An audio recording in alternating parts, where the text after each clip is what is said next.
Assalamu alaikum hormatly adamlar. Garaşdaz. Baqy tarap yurdumuzdaqy täzelikler we habarlarly tanıştyran Watan Habarlary gepleşmede başlaýar.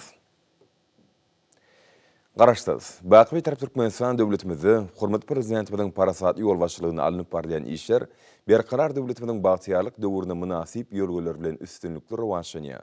Munyň şeýledigini şu kepden dowamyna wakalary tutuş aýdynlygy bilen tasdiklaýar. 19 oktýabrda hormatly prezidentimiz Gurban Berdimuhammedow Ministrler Kabinetiniň başlygynyň o Senat toplumyna gödäwçilik edýän ornwatarynyň, o hujuluk we daşky gurşaw gormak ministriniň, Aşgabat şäheriniň kemen welaýatleriň häkimleriniň gatnaşmagyna sanly wiza aratnyş garkaly nowatdaky iş maslahatyny geçirdi. İş maslahatyna gatnaşyjylar alınıp berilýän işler barada hasabat berdiler. Hormatly prezidentimiz ak mermerli Aşgabatda alınıp berilýän işleň ähli görkezleri babatda nusxuluk derece iyi bolmalygyny öňe çekip şäherde arasyçylyk işlerini eýdigderli alyp barmak, binalaň ýanaşyk ýerlerini awadanlaşdyrmak meseleleriniň eýdigderli gözegçilikde saklanmalygyny tapşyrdy. Döwlet başlygymynyň belleşi ýaly Aşgabatdy durmuş ykdysady taýdan ösdürmegiň baş şäher guruluşyk maksatnamasy innovasiýa we öňdürgürjülükli çemeleşmeliň esasyna öňde barjy tehnologiýalary hemem işläp düzmeleri iň gowy dünýä tejribesini ulanmak arkaly öňde goýulan wedipeler çözmäge gönükdirlendir. Hormatly prezidentimiz yetişdirilen paýta hasylyny gysga wagtda we ýetkisi ýygyna almak üçin zerur bolan gurumçylyk işleriniň geçirmeligine, şeýlelikde ýygymyň depkinleriniň güýçlendirilmeligine öňe çekdi. Şeýlede ýygynalan hasyl paýta arasylaýjy kärhanelerde ýokary hil derejesinde gaýtadan işlenilmeliler. Mundan başga da güýlük ýer almadan gök we beýleki owa hujuluk ekinleriniň ýokary hasyl almak ugruny ähli zerur tagyllalar edilmeliler diýip melelizirmiz bellidi we bu babatda birnäçe tapşyryklar berdi. Güýlük buğday ekişiniň agrotehnikanyň talaplaryna laýyk derejede alınıp barylmagynyň zerurdygyny aýdyp, döwlet başlygymyz göýgürüş gazalynan ýerlerde degişli agrotehnika çäreleň ýoly goýulmalygyny bellidi. Döwlet başlygymyz sebitleri durmuş ykdysady taýdan ösdürmegiň iler tutulýan ugurlaryny öňe çekip, sebitde bina edilýän ähli detsgalyň öz wagtynda tamamlanmagy, ýurdumyzyň hemşelik betaraplygynyň 25 ýyllyk şanly bayramynyň münasip derejede garşylanmagy bilen baglanşyk meseleleň eýdigderli gözegçilikde saklanmalygyny öňe çekdi. Melelizirmiz ýurdumyzyň ekrançylarynyň owa zähmetkeşleriniň netijeli işini öpçün etmek, olary eýdigderli gollaw bermek, önüm önürjileri höwetlendirmek meselelerini ähmiýet berilmeligini bellidi. Hemem bu barada birnäçe anyk görkezmeler berdi. Hormatly prezidentimiz milli ykdysadyýetimiziň eýdigderli potulanmagyny, ýurdumyzyň eksport kuwatynyň ýokarlanmagyny, owa Senat toplumyna möhüm ornuň degişlidigini bellep, ulgamy häzirki zamanyň täzeçil tehnologiýalarynyň sanly ulgamyny hemem almyň gadananlarynyň ornaşdyrylmagyna aýratyn ähmiýet berilmeligini bellidi. Melelizirmiz paýtaçylykda alınıp berilýän işler häzirki zaman talaplaryna laýyk gelmegi, hasyllygy ýokarlandyrmak uguruny täzeçil usullaryň ulanylmagy bilen baglanşykly meseleleň wajypdygyny öňe çekdi. 20 oktýabrda hormatly prezidentimiz Gurban Berdimuhammedow Türkmenistanyň keselligiň ýeýramana garşy görüşýän adatdan daşar toparyň başlygy, Sağlyk Goraş we Derman Senaty ministri Amaniýa Pes bilen iş maslahatyny geçirdi. Maslahatyň barşyna arasyçylyk babatda awadançylygy saklamak, ýokunç keselligiň ýeýramana gözegçilik etmek we öňüne almak goýunça anyk çäreler durmuşa geçirmek, ilata edilýän lukmançylyk hyzmatyny mundan bilegem kemilleşdirmek meseleleri aralyp maslahatlaşyldy. Hormatly prezidentimiz Türkmen lukmanlarynyň Hünär bayramyna, Sağlyk Goraş we Derman Senaty işgärleriniň gününe gabatlanyp, halkara ýanyk şikayetlerini bejeriş merkeziniň hemem estetik merkeziniň açyş däwrlerine gatnaşan üçin tüýsürekden hoşallyk bildirildi. Şeýlede melelizirmiziň taýýarlasy bilen gurulyp, ulanmaga taýýar edilen Ahal welaýatynyň Göktepe etrawynaky ýokunç keseller hasahanasynyň we Akbuğday etrawynyň Bagaba şäherçesindäki şifahananyň watanymyzyň hemşelik betaraplygynyň 25 ýylyna gabatlanjak açylış däwratyna akpata bermegi hormatly prezidentimizden haýyş edildi. Hormatly prezidentimiz Türkmenistanyň saglygyny berkitmek goýunça alınıp berilýän işleň döwletimiziň amallaşdyrýan durmuş ugurly siýasatynyň möhüm bölegi bolup durýanyny we özüne wezipeleň tutuş toplumyny birleşdirýäni nykdy. Şol wezipeleň ählisi eýdigderli çözülýär. Şol sany lukmançylyk ilmini we bilimini ösdürmek, halkara hyzmatdaşlygy putulanyrmak, lukmançylyk hyzmatlarynyň ulgamyny kemilleşdirmek, ekologiýa awadançylygyny öpçün etmek, jemgyýetde sagdandyrmyş ýörelglerini berkarar etmek goýunça netijeli işler geçirilýär. Dünýäniň köp ýurtlaryna koronavirus koronavirus ýokunjunyň täzeden mewjalmagy injil kısadlyk dörediýä diýip hormatly prezidentimiz aýtdy. Bu hökümetiň ýagdaý gödäwçilikde saklanýanlygyny hemem zerur bolan çäreler görýänini nykdy. Giň gerimlik hemem maksada laýyk işlen geçirilmek netijesinde howply ýokunç keseliň öňüne ygtybarly böwüt goýuldy. Olaň öňüne almak wagtda görülýän netijeli çäreler bolsa keseliň peýda bolma howpyny epesli azaldyýa diýip melelizirmiz bellidi. Melelizirmiziň belleşýäli häzirki wagtda bu möhüm ulgamdy netijeli halkara hyzmatdaşlygy işleňleşdirmäge hemem tejribe alşmaga ýardym etmäge gönükdirilen lukmançylyk diplomatiýasy aýratyn ähmiýete eýe bolýar.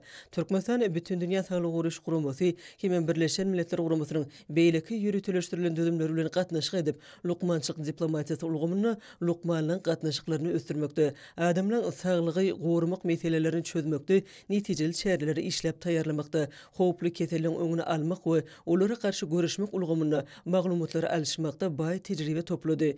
Döwlet başlarymyz eýlatymyzyň häzirki döwürde dünýä döwletlerine täze koronavirus ýokunjugyna garşy öndürilen täze eň ýokary hili vaksinany satyn almak boýunça guramaçylyk işlerini geçirmek, ýurdumyzda agzy burun örtüklerini, gorak we ziýansızlandyryş terişlerini öndürmek dowam etmek, hemem ähtiýaçlyk goruny döredip olaň üstüne dolaryp durmak, eýlatymyzyň keselere garşy görüşmek ukybyny ýokurlandyrmaga gönükdirilen çäreleri durmuşa geçirmek hemem dispanserizasiýa işlerini dowam etmek, eýlatyň arasyny möhümliğin dömegi keseliniň öňüne alş tanjymlaryny geçirmek dowam etmek we bu terişdelen zerur bolan möçberlerini satyn almak barada anyk görkezmeler berdi. Melelizirmiz ýurdumyzyň saglyk uruş ulgamyny ösdürmek, hususan ýürütüleşdirilen merkezleri döretmek bilen bagly mesele öňsüçekdi. Milletiň saglygyny berkitmek boýunça amala aşyrylýan işler biziň durmuşa geçirýän siýasatymyzyň strategik ugrudyr. Bu siýasatyň many mazmuny we ähmiýeti döwlet adam üçin diýen şygarymyzda öz beýany tapdy diýip hormatly prezidentimiz nykdy. 20 oktýarda hormatly prezidentimiz Gurban Ogulberdi Muhammedow Ministrler Kabinetiniň başlygynyň ykdysady toplumy gödäwçilik edýän ornwasary Müşşekowyň, Maliýe we Ykdysadyýat ministri Serdarowyň hemem Merkezi Bankyň başlygy Ana Durdoýewiň gatnaşmagyny iş maslahatyny geçirdi. Oň dowamyna ýurdumyzyň halk hojulyk toplumyny mundan beýlegem ösdürmäge gönükdirilen möhüm wezipeleri aralyp maslahatlaşyldy. Şeýlede geljek ýyl üçin döwlet büdjetiniň taslamatynyň taýýarlanyşy hakyndaky hasabatlar dinlenildi. Döwlet başlarymyz maliýe ykdysady pudokdy düýpli özgertmelerini geçirilmegine, halk hojulygynyň ähli pudoklarynyň mundan beýlegem durnukly we deňeçer ösüşine gönükdirilen wezipelerin gyşarnyksy we şalt ýerine ýetirmek üçin anyk işleň amala aşyrmalygyny öňsüçekdi. Ýakyn geljek üçin belenen meýilnamalaryň üstünlikli ýerine ýetirilmegi milli ykdysadyýetimiziň sazlyşly ösüşini daşary ýurtly hyzmatdaşlar bilen söwda dolanşygynyň artmagyny öpçün eder diýip melelizirmiz beledi we bu wagtda birnäçe görkezmeleri berdi. Döwlet başlarymyz banklaryň öňünde durýan we uly geljegi bolan wezipeleri öňsüçekdi. Uzak aralykdan ýola goýulýan bank hyzmatlarynyň täzeçilik görnüşlerini geňden ornaşdyrmagy hasabyna qarz idareleriniň işini munun beýlegem kemleşdirmek möhüm ugur hökmüne kesitlenildi. Melelizirmiz öňdewarjy tejribeni düýpli öwrenmek maksady bilen awraly halkara mali gurumlary bilen hyzmatdaşlyk geňeltmek boýunça tapşyryklary berdi. Ýurdumyzyň ykdysady uzak möhletliğin behkitleri noktoy nazaryndan netijeli dolanyş çözgütlerini kabul etmek wajyp wezipeleň biri bolup durýar. Gönükdirilýän maýy terişdeleriniň oýlanşykly hemem netijeli peýdalanmagyň öpçün edilmegi, hususiýetçiligi, kiçik we orta telekeçiligi hemme taraplyň gollaw bermek üçin anyk işler ýerine ýetirmek möhümdir diýip döwlet başlarymyz aýtdy. Milli ykdysadyýetimiziň köp ugrly esasy ösdirilmegine we bäsişligi, ukyplygynyň berkidirilmegine, eksport kuwatynyň artdyrylmagyna, daşary ýurtlardan getirilýän haritlaryň orun tutýan önümçiligiň döredilmegine, döwlet eýetçiligindäki idaralaryň we desgalyň hususlaşdyrmagyna, hemem olaň paýdarlar jemgyýetlerine öwrülmegine gönükdirilen döwlet maksatnamalarynyň ýerine ýetirilişini berk gödäwçilikde saklamak tapşyryldy. Maslahatda gatnaşlary ýüzlenip, melelizirmiz dünýädäki çylşamly ýagdaý bilen baglykda ykdysadyýetyň esasy pudoklarynyň ösüşini gollamagy we 2021-nji ýylda jemi içerki önümiň 6 göterimden gowrak derejede artmagy üçin durnukly ykdysady ösüşi öpçün etmäge gönükdirilen makro ykdysady siýasatyň durmuşa işden geçirilmeligini belledi. Bazar institutlaryny özgertmek esasy wezipeleň hataryny kesitlenildi.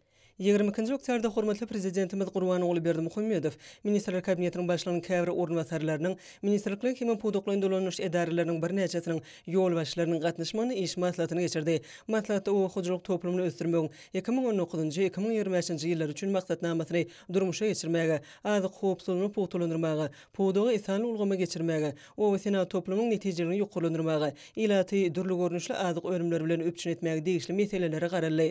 Şunun bilen baglykda döwlet başlarymyz Döwletimiz ýurdumyzda prezident maksatnamalarynyň ugralanyp, azyk bolçulugyny öpçün etmek boýunça ýerine ýetirilen işler barada degişli hasabatlar dinledi. Hemem öňde durýan wajyp wezipeleri üstünlikli çözmek üçin öwüt nasihatlaryny berdi. Hormatly prezidentimiz o Watan toplumyny dolandyrmak ulgamyny ýetgiderli kemleşdirmek, hemem oň netijelerini ýokurlandyrmak wajypdygyny ňytdy. Puwdoň sany ulgama geçirilmegi, ekrançylyň we mallarlaryň zähmetini höwetlendirýän netijeli gurallaryň urnuşdyrmagy bu işe ýardam etmeliler. Döwlet başlarymyz o hojulyk toplumyny hemme taraplaryny ösdürmek, daşary ýurtlardan getirilen haritlaryň orun tutýan önümleri önürgen kuwatlyklary artdyrmagyň hasabyna ýurdumyzda azyk bolçulugyny hasam öpçün etmek boýunça wezipeleri önse çekip degişli tapşyryklary berdi. Döwlet başlarymyz sowda toplumyny mundan beýlegem döwraplaşdyrmak we azyk önümlerine bolan islegleri öwrenmek hemem dowly kanatlandyrmak, aljylary edilýän hyzmatyň medeniýetini ýokurlandyrmak boýunça da birnäçe tapşyryklary berdi. Hormatly prezidentimiz ýurdumyzda harit bolçulugyny öpçün etmek, hemem azyk önümleriniň el ýeterliligi bilen baglanşykly meseleri berk gözegçilikde saklamak wajypdygyny beledi.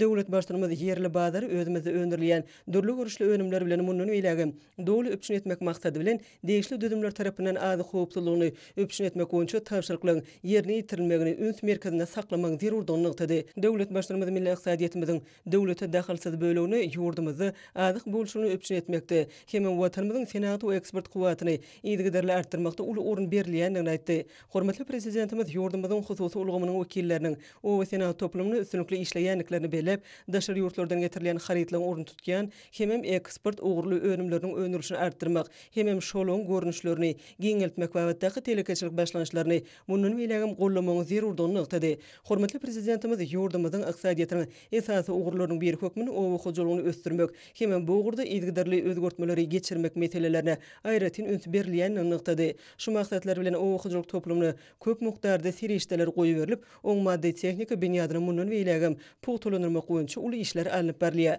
Milli liderimiz iş maslahatyny jemläp oňa gatnaşanlary öňde goýulan wezipeleri çözmekde uly üstünlikleri arzu etdi. 22-nji oktyabryda hormatly prezidentimiz Watan Habarlary Ministrler Kabinetiniň başlygynyň ornwasary Durdulyň hemem Türkmenistanyň prezidentiniň diwanynyň we Ministrler Kabinetiniň iş dolandyrjysy Hacı Muradowyň gatnaşmagynda iş maslahatyny geçirdi. Oň dowamyny ýurdumyzyň dürli künjeklerinde hemem paýtagtymyzda şanly seneler münasibetli gurulyp ulanmagy berilmegi meýilleşdirilýän dürli maksatly detgallardaky işleň ýagdaýy we guruluşy alınıp berilýän binalaryň guruluşyk işleri bilen baglanşyk meseleler aranyp maslahatlaşyldy.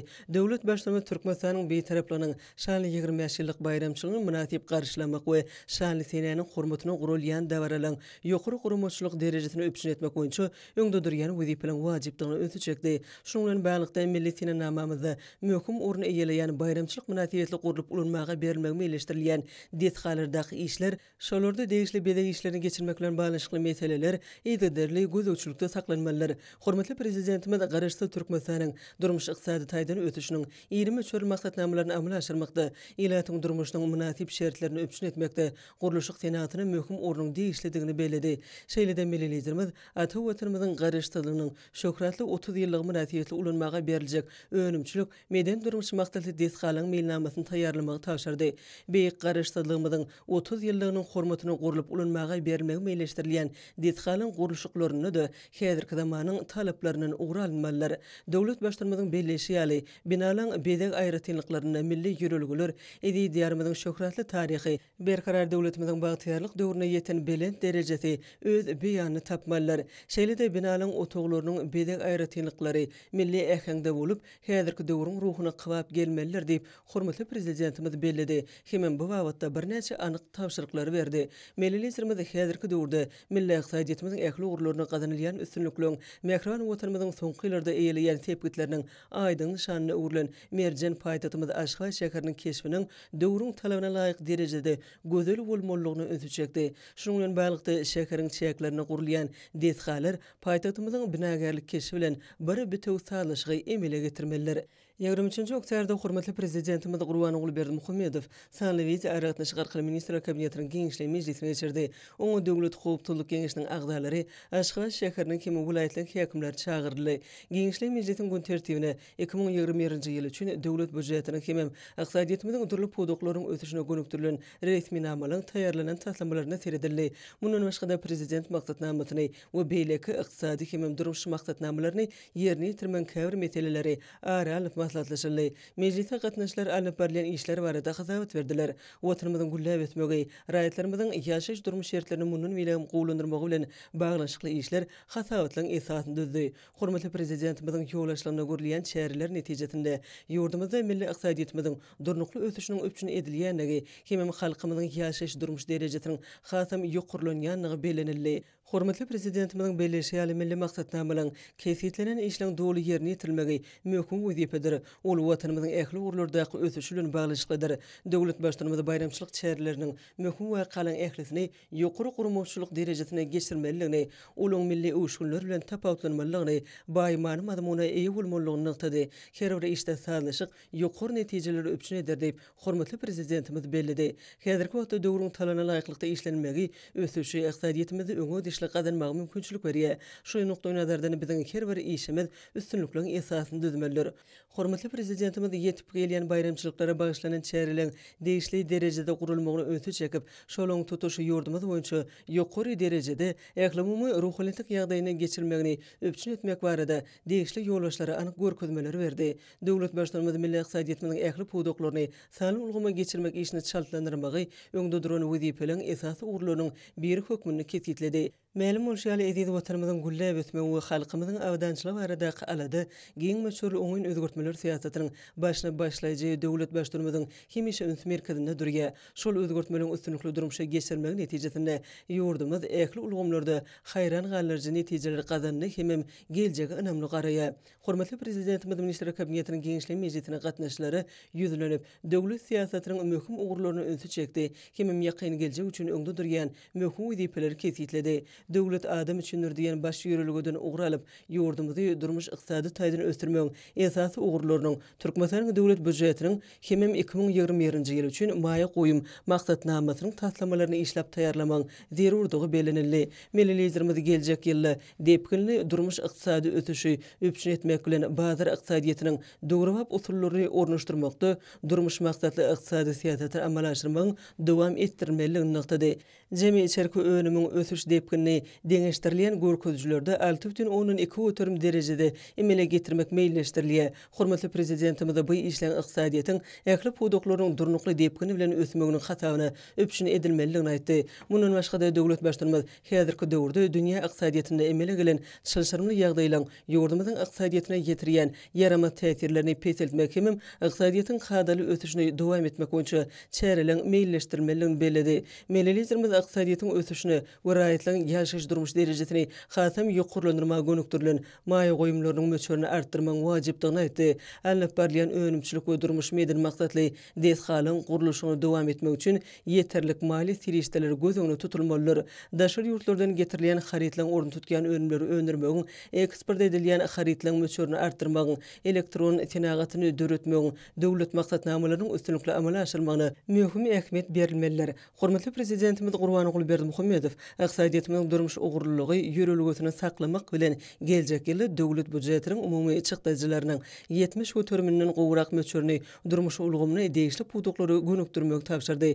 Bu serişdiriň 28,15 götürümini bilimi, 10 götürümi saglyk goraşy we 24,18 götürümi durmuş öpçünçilik ulgamyny maliýeleşdirmäge gönükdirilmeliler. Halk hojalygyny zähmet çeken işgärleň zähmet haklarynyň, pensiýalaryň, döwlet kömek pullarynyň, talip we diňleji haklarynyň 10 götürüm ýokurlandyrmagyna gönükdirilen çäreler dowam etdirilmeliler. Millilerimiz 2021-nji ýyl üçin Türkmenistanyň döwlet budjetini ilatymyzyň awadan hemem bolýan durmuşda ýaşamany öpçün etmegi göz öňüne tutmagyň zerurdygyny bellep, bu işleň ilatymyzyň durmuş goraglygyny, iş bilen öpçünçiligini, durmuş we zähmet şertleriniň münasip derejesini öpçün etmek bilen bagly möhüm çäreleň ýerine ýetirilmeginem öz içine almalygyny taşyrdy. Meclisiň dowamly döwlet durmuşyna degişli başga da bir neçe meselelere garaldy we olar boýunça degişli çözgütler kabul edildi. Hepdeniň dowamyna möhüm wakalar hormatly prezidentimiziň ýurt bähwetli döwlet ähmiýetli işleriniň rowajlanýanyny, watanymyzyň ähli wagtlarda ýokary depkinlerde ösýänini eşkar etdi. Ine bolsa Türkmenistanyň prezidentiniň gol çeken resmi namasy bilen tanışýarys. Türkmenistanyň prezidenti Türkmenistanyň 2021-nji ýyl üçin döwlet budjeti hakynda Türkmenistanyň kanunyna gol çekdi. Resmi nama metbuatda doluguna çap edilýär. Häzir bolsa Türkmenistanyň mejlisiniň karary bilen tanışýarys. Türkmenistan'ın 2019 yıl üçün döwlet budjetinin yerine yetiriliş hakkında Türkmenistan'ın meclis karar ediyor. Türkmenistan'ın 2019 yıl üçün döwlet budjetinin girdeciler boyunca 83 milyard 868 milyon 97 min manat ve çıktıcılar boyunca 83 milyard 716 milyon 718 min manat mölçerini yerine yetirilendigini tasdiklamalı.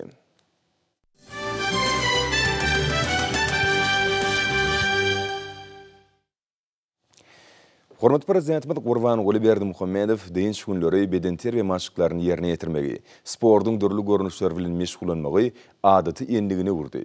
Milli liderimiz seher bilen bedenter we maşyklaryny ýerine ýetirip, spordyň dürli görnüşleri bilen meşgulandy we halkymyzyň milli buýsanjyna urulan ahal-teki bedewleri bilen diýdarlaşdy. Deýinç günlerine sportyň dürli görnüşleri bilen meşgulanmagy adaty endige öwren mehriban arkadagymyz teker bilen sport maşyklaryny ýerine getirip, velosipedli gediren jetdi. Güýz günlerine dağ howasynyň aýratyn ýakymlylygy we birleriniň ekologiýa ýagdaýy insanyň ruhuny göterýän täsiri emele getirýär. Dağ etekleriniň tämiz howasy insana yaramly täsir edýär, güýjüňe güýç goşýar, dürejlüğini joşdurýar. Türkmen tebigatynyň bir ajaýyp günjeginiň dağlaryň göderileriň göderligi, aýratyn howa gurşawy, mehriban arkadagymyzyň daş gurşawy goramagy uly üns berýänligini aýdynlygy bilen suwut edýär. Mälim bolşaly, hormatly prezidentimiz jemgyýetimizde tagdan durmuş ýergilerini wagt etmek, ýaşlaryň arasynda sportyň dürli görnüşleri bilen meşgullanmagy işçileşdirmek wezipelerini döwlet ýadatynyň ileri turýan ugurlarynyň birine urdy. Mehriban arkadagymyz velosipedli gedirenjini dowam edip, daş töweregiň tokoy zowlaklary bilen tazyşykly utguşup gidýän gözelligini, tebigy aýratynlyklaryny senledi. Hormatly prezidentimiziň belleşi ýaly, tebigat diňe bir tenekarlygy bilen çäklenmeýän, eýtem adamlaryň ruhunyň belinde galmagyna oňyn täsiri bardyr. Tebigat adamlaryň durmuşyna möhüm orna ýelýär. Onuň bilen tazyşykly ýaşamagyň ähmiýetlidigini durmuş tejribesi görkezdi. Halkymyzyň saglyk hakyna galada adamlaryň bagtyar durmuş üçin ähli şertleriň düzeltilmegi, milli liderimiziň başlangyjy boýunça amala aşyrylýan giňirimli maksatnamalaryň hemde ägir tuly taslamalaryň ählisiniň özüni düzýär. Döwletimiziň we jemgyýetimiziň baş baýlygy bolan adam hakyna galada bir siýasatyň ileri tutulýan ugur bolup durýar. Birleşen Milletler Romasynyň baş assambleýasynyň ýürüýti kararnamasy bilen her ýylyň 3-nji iýunynyň bütün dünýä velosiped güni diýilip esaslandyrylmagy, hormatly prezidentimiziň ýol başlygyna Türkmenistanyň öňe sürýän başlangyçlarynyň dünýä derejesinde ikrar edilýändiginiň tasdiknamasydyr. Munyň özi adamlaryň saglygynyň pogtrandyrylmagyna halkara derejesinde ähmiýet berilýändiginiň nobatdaky tutnamasy bolup durýar. Milli liderimiziň ýedigderli tagallasy we öňe sürýän asyrly başlangyçlar netijesinde ýurdumyzda sportyň ähli görnüşleri bilen bir hatarda Olimpiýa oýunlarynyň maksatnamasyna girdilen hemde sportyň ekologik görnüşleriniň biri hasaplanýan velosiped sportyny ösürmek boýunça anyk işler amala aşyrylýar. Häzirki döwürde günden-güni hormatly prezidentimiziň tagallasy bilen Türkmenistanyna 2021-nji ýylda velotrek boýunça dünýä çempionatyny guramaçylyk geçirmäge taýýarlyk işlerine badalga berildi. Şunyň bilen baglykda hormatly prezidentimiziň kararyna laýyklykda bir ýarışyň ýokary derejede geçirilmegini üpsün etmek maksady bilen onuň guramaçylyk komitetiniň düzümi edildi we tasdiklandy. Velosiped sporty bilen ýedigderli meşgullanmak insan saglygyny berkidýär. Onuň işçiligini ýokarlandyrýar, beden taýdan taýýarlygyny kämilleşdirmäge ýardam edýär. Biziň ýurdumyzda sportyň bu görnüşiniň muşdoklarynyň sany barha artýar. Sportyň bu görnüşiniň ýaşlaryň tazyşykly ösmegini üpsün etmekde uly ähmiýete eýedigini bellemek gerliklidir.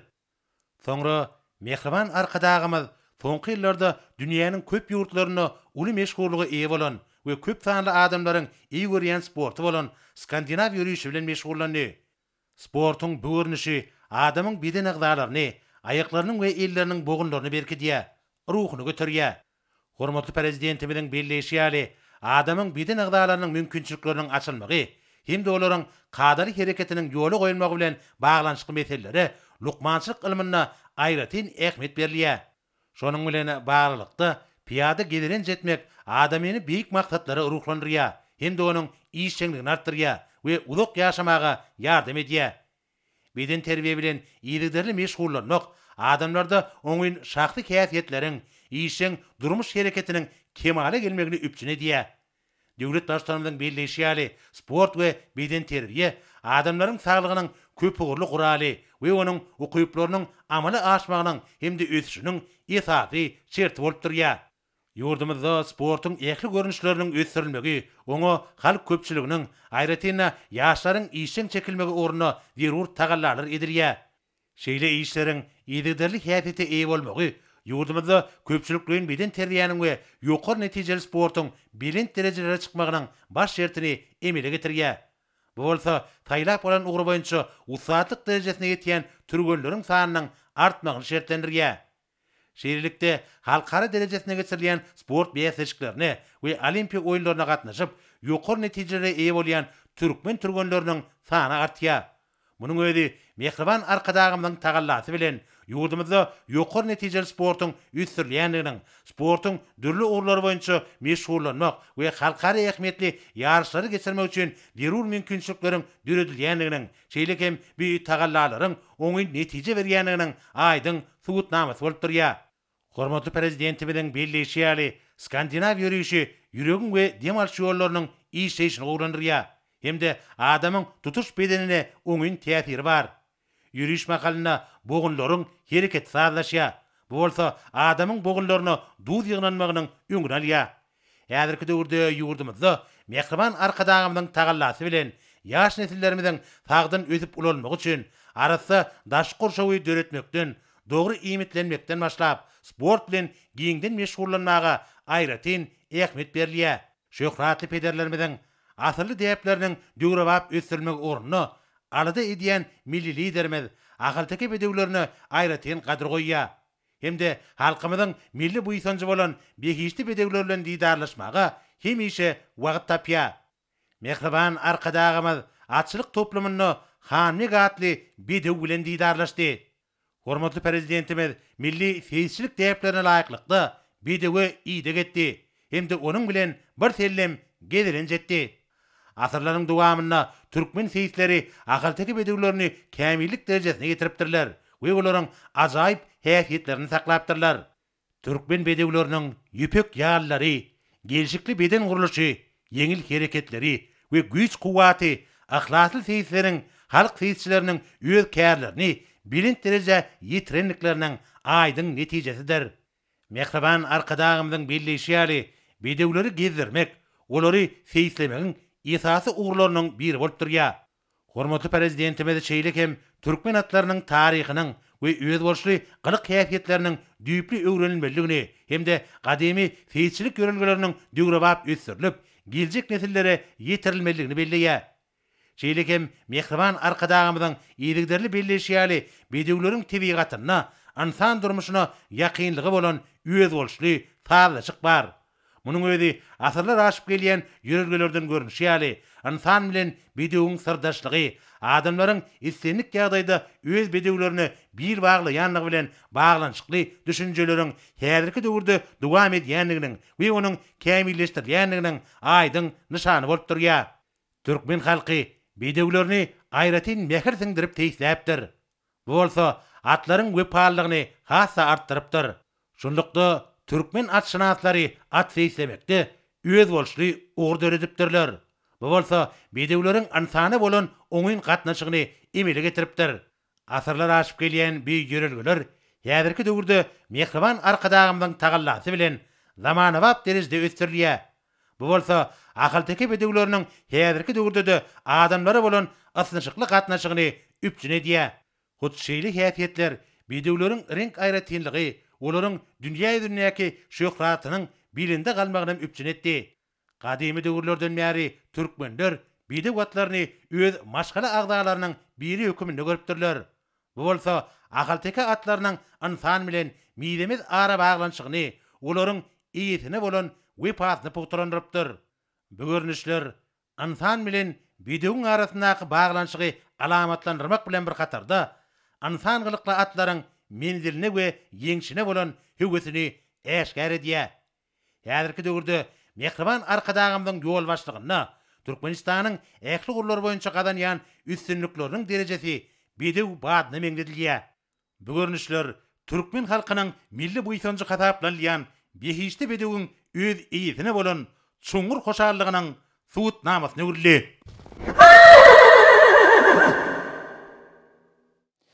Ma'lum bolşaly döwlet başlanmada ýurdumyzda müňlerçe türkmen insanlar we beýlekler özüne jemleýän köpçülikden velosipedli ýürüýüşler gurmagy asyrly we halka ähmiýetli däwe urdy. Ene buňam hormatly arkadamyzyň görellisine erip, baky taraplarymyzyň şany 25 ýylyk münasibetli ýurdumyzyň ýokary okuw mekdepleriniň talip ýaşlaryny hemde velosport boýunça Türkmenistanyň milli ýygyny toparynyň turgunlarynyň gatnaşmagyna Akşekerimiz Aşgabatyň gözel künjegine ýerleşen velosiped binasynyň ýanyndan hemde diýarymyzyň dürli künjekleriniň köpçülikden velosipedli ýürüýüş badalgaly. Yurdumuzda velosipedli ýürüýüşleriň ýygyderli geçirmegi, milli liderimiziň başlangyjynyň uly gollugy ýa bolýanynyň we ýurdumyzyň sporty ösdürmek, olimpik hemde beden terbiýe sagaldyş gereketini wagt etmek, jemgyýetiň möhüm ugur hataplanýan ekologiýa medeniyetini puturlandyrmak ugruna gadynýan üstünlikleriniň karar dilýänliginiň we onuň ýokary baha münasip bolýanynyň aýdyň suwtnamasyr. Halkyň saglygy hakyny nakalady, adamlaryň bagtyar durmuş üçin ähli şertleriň döredilmegi, milli liderimiziň ýöredýän siýasatynyň möhüm ugurlarynyň biri bolup durýar. Amalaşylýan özgörtmeleriň, Türkmenistana durmuşy geçirilýän milli maksatnamalaryň we ägir döwlet tasdimlaryň özünni döwletimiziň we jemgyýetimiziň baş gymmatly hataplanýan adamlaryň saglygy durýar. Sport we sagdyn durmuş ýolgoleri öz mümkinçiliklerini dol açmaga ýardam berýär. Hormat prezidentimiziň nusgalyk görelli görkezip, watandaşlarymyzy aýratynam ýaşlarymyzy bu ugra ruhlandyrýanlygyny bellemeli. Bir tarap Türkmenistan awraýly halkary gurumalaryny möhüm başlangyçlary ýygyderli öňe sürüp gelýär. Sport barada garaýşlaram bir tarap döwletimiz bilen Birleşik Milletler Guramasynyň strategik hyzmatdaşlygyny puturlandyrmagyň möhüm şertleriniň biri bolup durýar diýip döwlet başlanmagy belleýär. Birleşik Milletler Guramasynyň baş assambleýasynyň 72-nji sessiýasynyň 2018-nji ýylyň 12-nji apreline geçirilen mejlisinde Türkmenistanyň başlangyjy bilen ýürüýti rezolýusiýa kabul edilip, her ýylyň 3-nji iýuny bütün dünýä velosiped gününi edip ikrar edilendigini belläp geçmeli. Birleşik Milletler Guramasy bu rezolýusiýany kabul etmek bilen jemgyýetde velosipediň ähmiýetini wagt etmek, beden hemde ruhy sagdyrlygyny möhüm terişde hökmünde velosipedli ýürüýüşler guramak ýaly halkara birleşigi tarapyndan ikrar edilýändigini we dol gollanýanyny tasdiklady.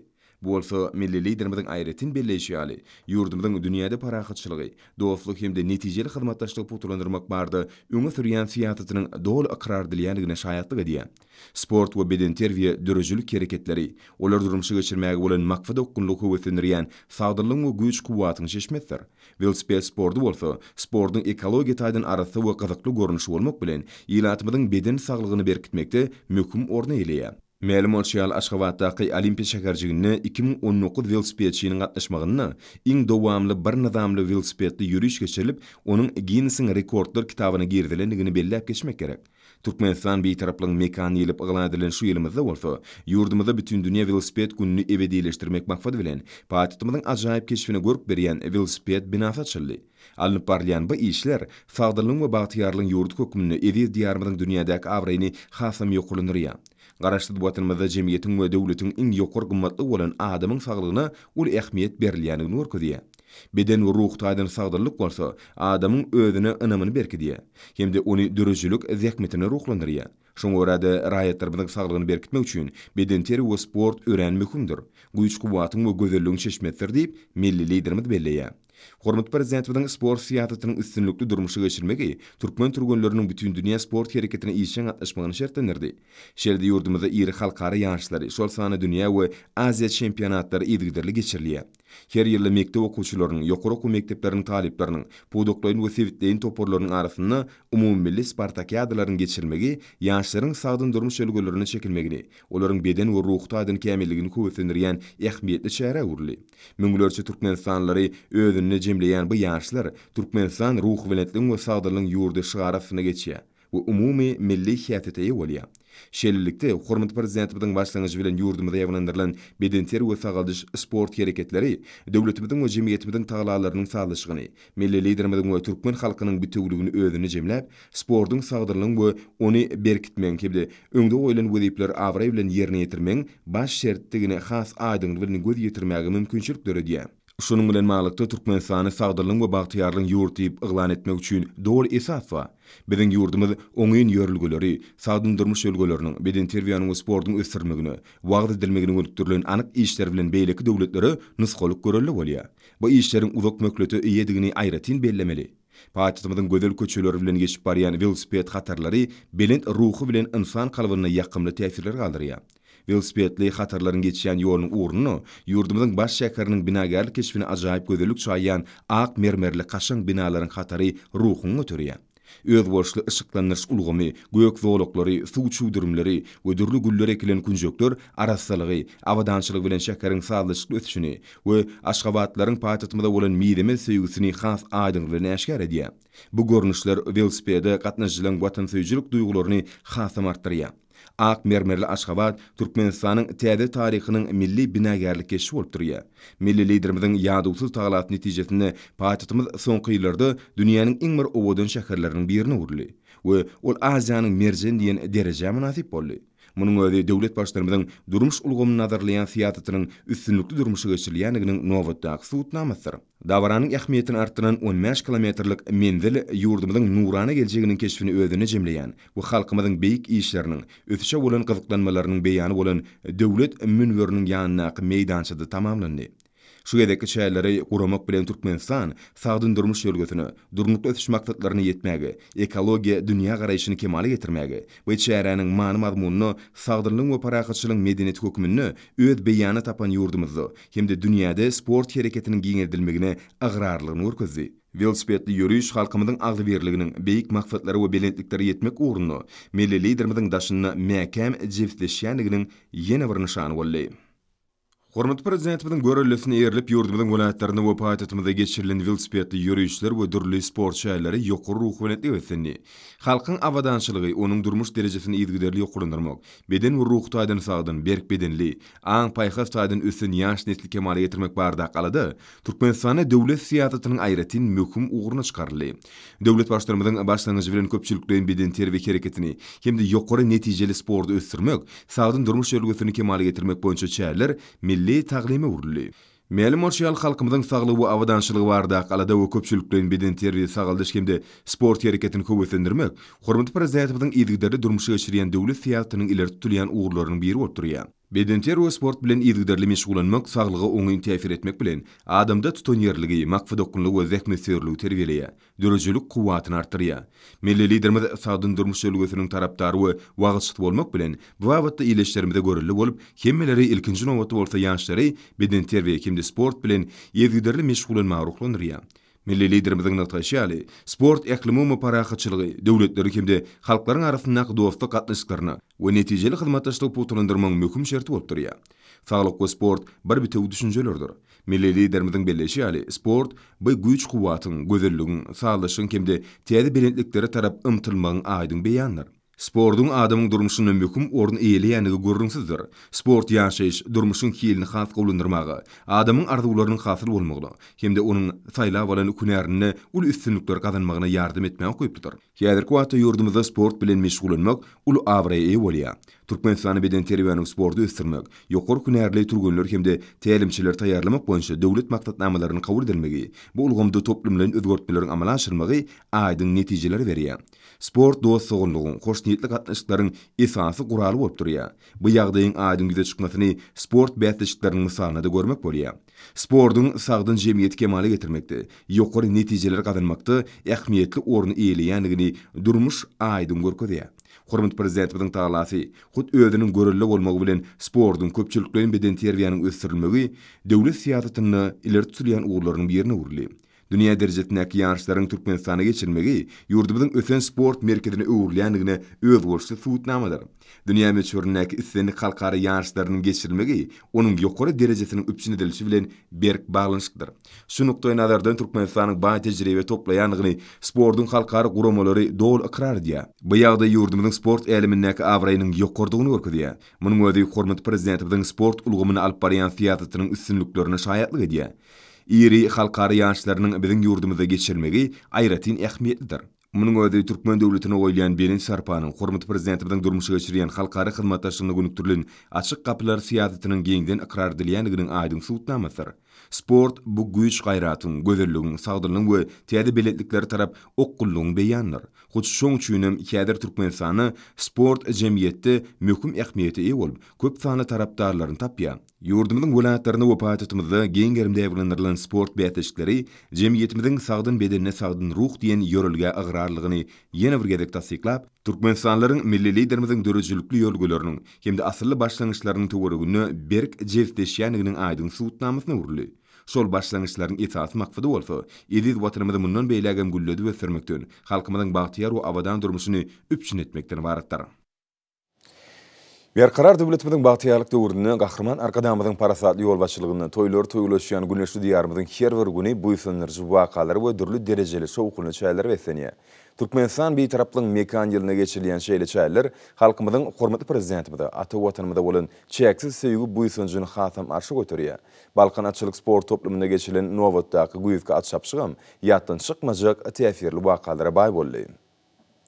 Balkan Habarlary şäherindäki Balkan atçylyk sport toplumyna guralan şu gedeki güýzki at şapşygynyň Nowatdaky tapgyry juda köp adamly bolup, ol ýokary ruh bilentligi eýe boldy. Bu Nowatdaky güýzki şapşygyny 3, 4 we 10 uly ýaşar ahaltyky bedewleriniň 30 ýaşdy gatnaşdyryldy.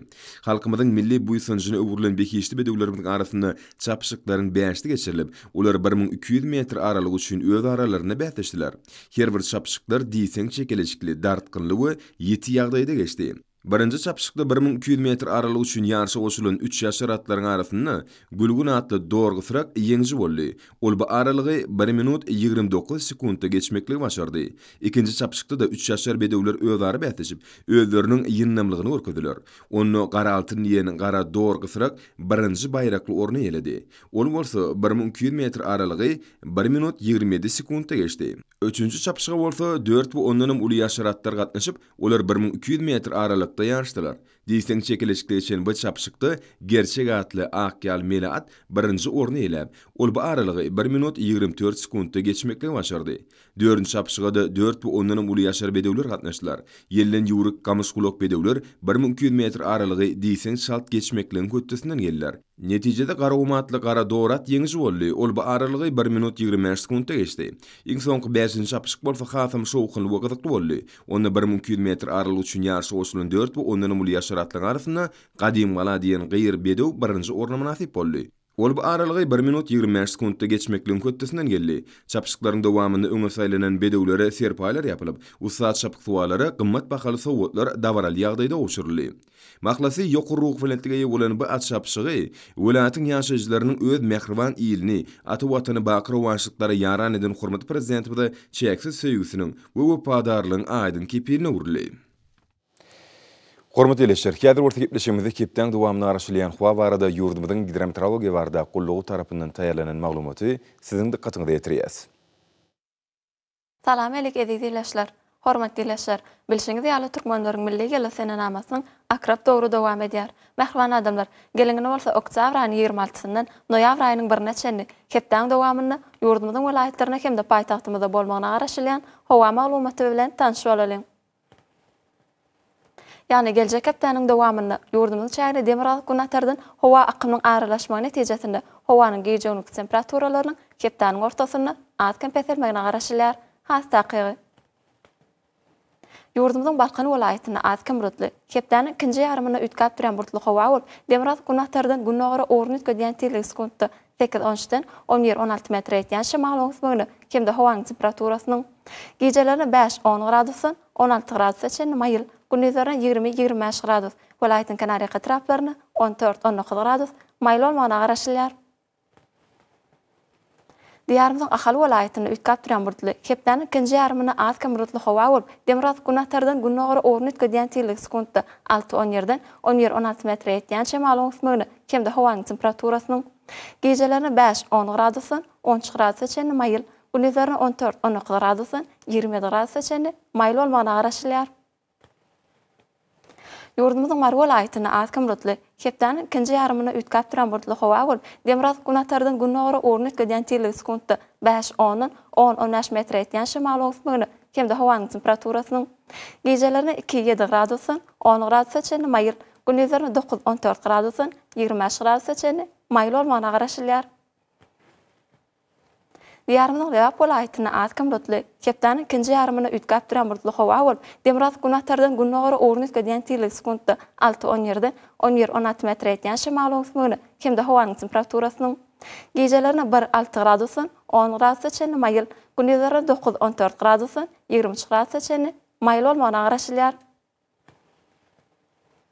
Yurdumyzyň Daşoğuz welaýatyna Atkam rotly, Kepdanyň ikinji ýarymyna ütkap duran burtly howa bolup, Demiraz Gunahtardan günnogara ornuny ödýän tiýlik sekundda 7-12-den 11-16 metr etýän şemaly öňsmyny, hemde howanyň temperaturasynyň gecelerine 0-5 gradusun, 9 gradusy çenli mayıl, gündüzlerine 7-12 gradusun, 20 gradusy çenli mayıl bolmagyna garaşylýar.